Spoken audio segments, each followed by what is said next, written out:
Hey, good to see you again. Time for another ECHL Week Presents. I'm Barry Schickling.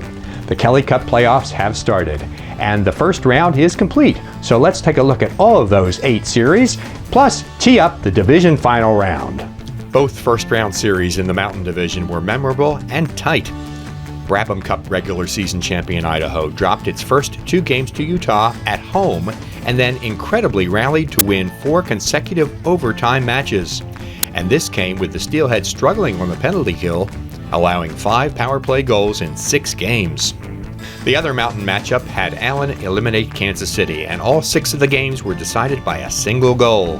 The Mavericks were able to limit the damage inflicted by Americans' high scorers Jack Combs, Colton Hargrove, Liam Finley, and league MVP Hank Crone. But the Americans showed great defensive discipline, holding KC to 11 goals in the series. Key was the play of goalie Kevin Mandolisi, who appeared in 3 NHL games this season.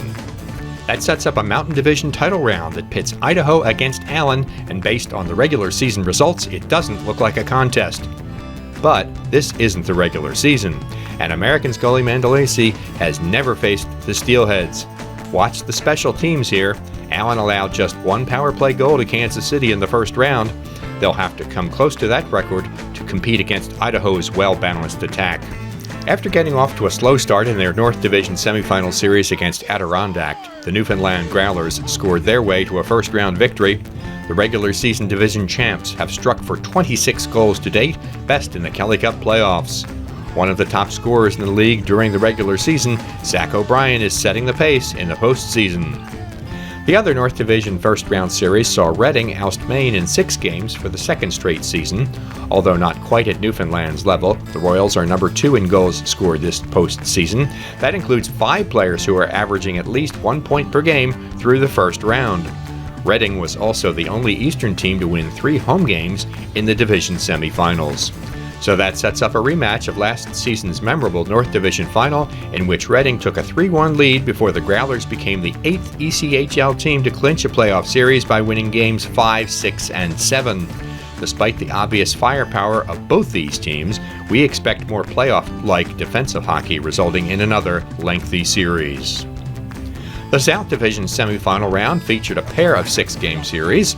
Florida's 2 overtime wins were the difference in its elimination of South Carolina, the division's best team in the regular season.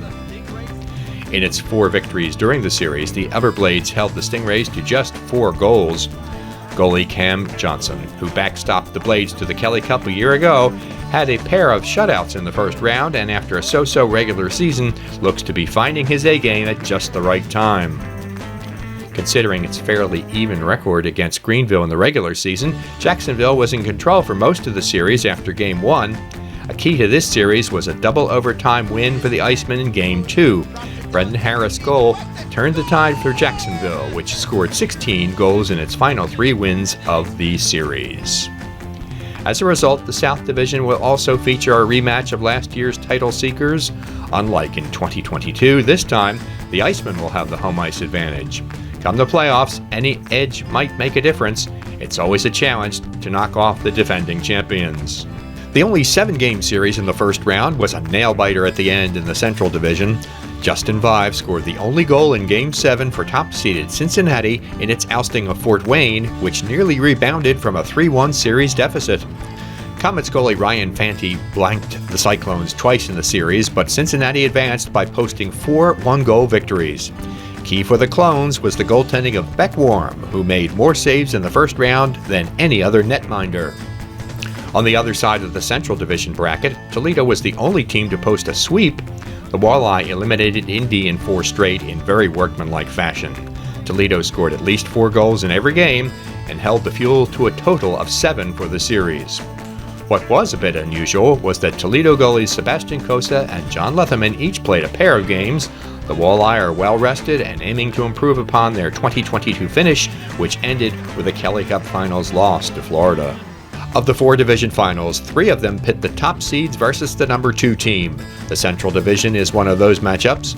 The season series between the 2 was close, but recent playoff history is on the side of the Walleye. No Cincinnati player scored more than 2 goals in the first round. That will almost certainly have to change if the Cyclones are to advance to the Western Conference Final.